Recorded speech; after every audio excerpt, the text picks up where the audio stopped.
Welcome back to the deep dive. You know, we've all been there, right? That feeling. You should be working on that big thing, that project, that goal. But then that little voice pipes up. Oh, I'll get serious about it, when I have more time. Or maybe I'll start once I see some results, some traction. Yeah, it's such a common thought pattern. It really is. And it's this huge struggle, isn't it? Trying to get that consistent action going and sticking with it when, frankly, there's no immediate reward, no applause. Absolutely. It's a classic trap. And honestly, it just stops so many potentially great ideas dead in their tracks. Exactly. They just fizzle out. It's often more than just putting things off, too. It's almost a psychological barrier, this waiting for the perfect moment or for some external sign. It feels safe, right? Yeah, like you're protecting yourself from wasting effort. Precisely. It's a protective instinct. But the irony is that very protection stops you from building the momentum you actually need. It's why this specific practice we're looking at today is, well, I think it's incredibly effective because it cuts right through that hesitation. Okay. Yeah, let's definitely unpack this. Yeah. Because our mission today, for everyone listening, is to really pull back the curtain on what seems like a super simple but actually a quite profound daily habit. It's designed specifically for that problem. How do you build real momentum before anything external happens, before the likes, the sales, the validation shows up? Right. And we're drawing these insights from a great piece, The Founder's Daily Practice, Build Momentum, which lays out this really concrete exercise. Very practical. So we're going to dig into it, break down the parts, see how it creates this powerful habit loop. The goal is for you, listening, to walk away feeling like, okay, I get it. I see a clear path to being more consistent, something that actually feels doable. And sustainable. That's the key word, I think. This isn't about some heroic, unsustainable burst of effort. No. It's about structuring things smartly, creating something that compounds over time. You'll see momentum isn't something you just, wait around for. It's something you actively engineer day by day. Okay, so let's start with that classic roadblock. The source really hits the nail on the head. It says, most early-stage founders say, I'll start posting when I have time. Sound familiar? Oh, definitely. And then it just lays it out, plain and simple. Yeah. That's exactly why nothing compounds. Oof. That one stings because it's so true, right?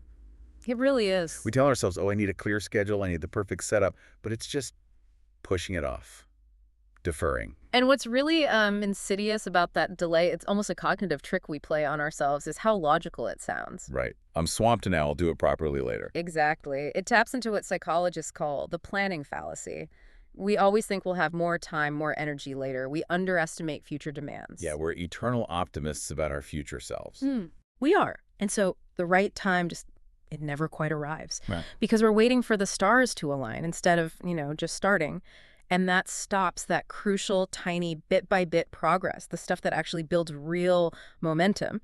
You're waiting for the green light, but you're actually standing right next to the switch. That reminds me so much of a friend, a writer, kept saying, I'll write the novel when I have 6 clear months. And did those 6 months ever appear? Of course not. It's like saying you'll plant a garden only when you're guaranteed perfect weather forever. You just got to plant the seed. Exactly. Which brings us then to the core of this practice. And it's almost like shocking in its simplicity. It's designed to just blow past all those excuses. The source just says, do it anyway. Do it anyway. It sounds simple, but as an operating principle, especially when things are uncertain, it's incredibly powerful. Yeah. It's about making that decision before the moment comes, like setting an implementation intention, deciding ahead of time, when X happens, I will do Y. It just lowers the mental barrier to getting started. Right. It removes the should I or shouldn't I debate right when you're feeling tired or uninspired. And the examples they give, they cover everything. It's like they anticipated every single doubt. Sure. The source lists them. Yeah. No responses. Do it. Yep. Feels like a waste of time. Do it. Crucial one. Think everyone else is doing the same. Do it. Forgot yesterday. Wake up and do it. No guilt, just action. Yeah. Reset and go. Convinced it won't work. Yeah. Do it. I mean, wow. That covers basically every single reason I've ever come up with to not do something. It really does. It leaves no room for excuses. But here's the real insight, the shift in perspective. Why do this relentlessly? The source says, every daily post is not just content. It's proof to yourself that you're a builder. Ah, yes. That's the core of it. It's not about the audience, initially.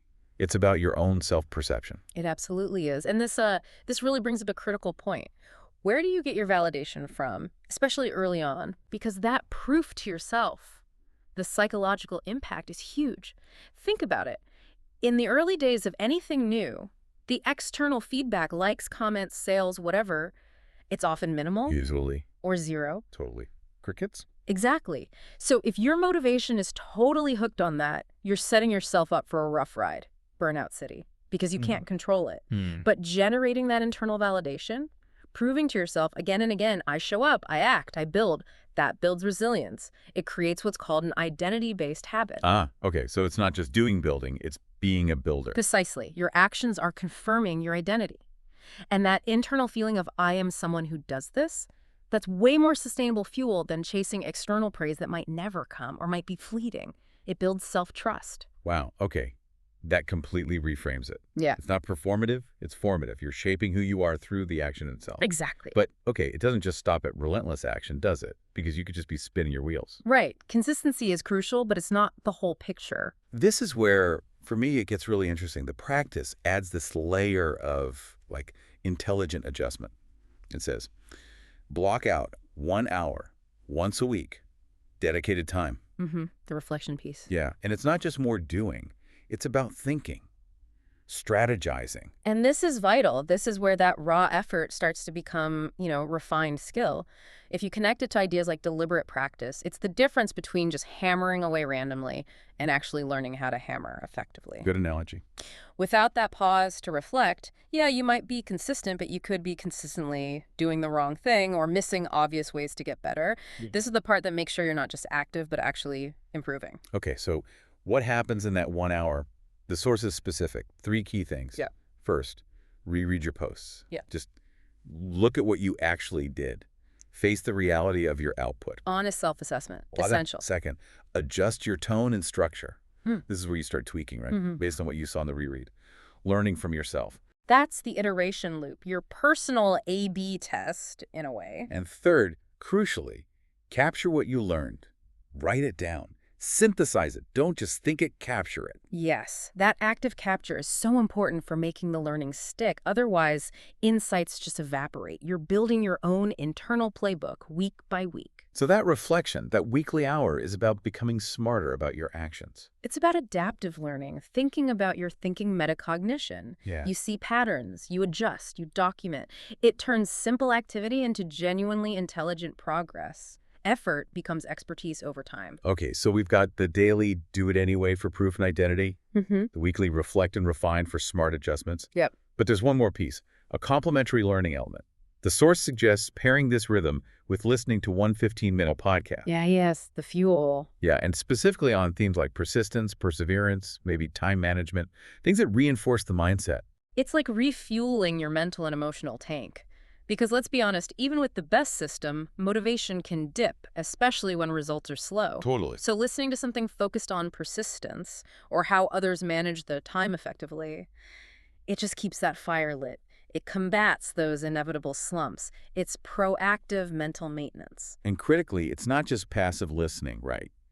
The instruction is key. Apply one insight immediately. Yes, that's the action part. No armchair theorizing. Right. So if you hear an idea about, say, breaking down big tasks, You pause, you grab one of your tasks, and you break it down right then, within minutes. that immediate application, it Mhm. makes the learning real, tangible. Exactly. It connects the dots between inspiration and action. It makes sure the learning isn't just, floating around in your head, but actually changes how you operate. It keeps the whole system dynamic and stops you from just going through the motions. You're both learning and doing constantly. Okay, so let's pull this all together because the source frames it beautifully as a complete habit loop. It's Yeah. action, reflection, refinement. Simple, but powerful. It's this cycle, Right. Each part feeding the next. And the big payoff, the thing that really stands out, Yeah. is the claim that this specific loop is how momentum starts before traction shows up. That feels counterintuitive to how we normally think about momentum. We think we need results first. Right. We think momentum is an outcome of success, but this flips it. Momentum is the engine you build yourself internally through discipline. What's really fascinating is just how deliberate this structure is. It architects consistency. Yeah. Momentum isn't luck, it's built. The daily action gives you the raw material, the proof. The weekly reflection turns that into insight, makes you smarter. The refinement applies those insights, making the next actions better. So it compounds. It compounds internally. You're getting better, more confident, more resilient, building that builder identity stronger every single day, every single week. That internal drive becomes incredibly powerful long before the outside world necessarily notices. It's deliberate practice and action. That really crystallizes it. Yeah. So just to recap the value here for everyone listening, Yeah. it starts with that daily action, not for clicks, but as proof to yourself. I am a builder. Yeah. Building identity. Crucial first step. Then that focused weekly hour. Reflect, adjust, capture learnings. That's intelligent refinement. Making the effort count. And finally, layering in that targeted learning the podcast idea, but with immediate application. Continuous fuel and practical growth. The complete system. And while the source talks about founders, this really applies way more broadly, doesn't it? Oh, absolutely. These principles are universal. Learning an instrument, getting fit, writing, any skill, any long-term goal, this cycle works. Consistent action, thoughtful reflection, continuous learning and adjustment. It's the bedrock of progress in almost anything. Yeah, absolutely. So maybe final thought for you listening right now. Just consider this. How much time and, frankly, mental energy do we pour into waiting? Waiting for the perfect moment, waiting for external validation, chasing those likes or early wins? It can be exhausting and often fruitless. Right. What if the strongest, most reliable momentum doesn't come from any of that external stuff? What if it comes from that quiet, consistent, maybe even unseen act of just showing up day after day, proving to yourself that you're someone who builds, who acts, who persists, Yeah. long before anyone else gives you a gold star? That internal momentum, that deep sense of self-efficacy. Yeah, maybe that's the real superpower, the thing that truly changes the game.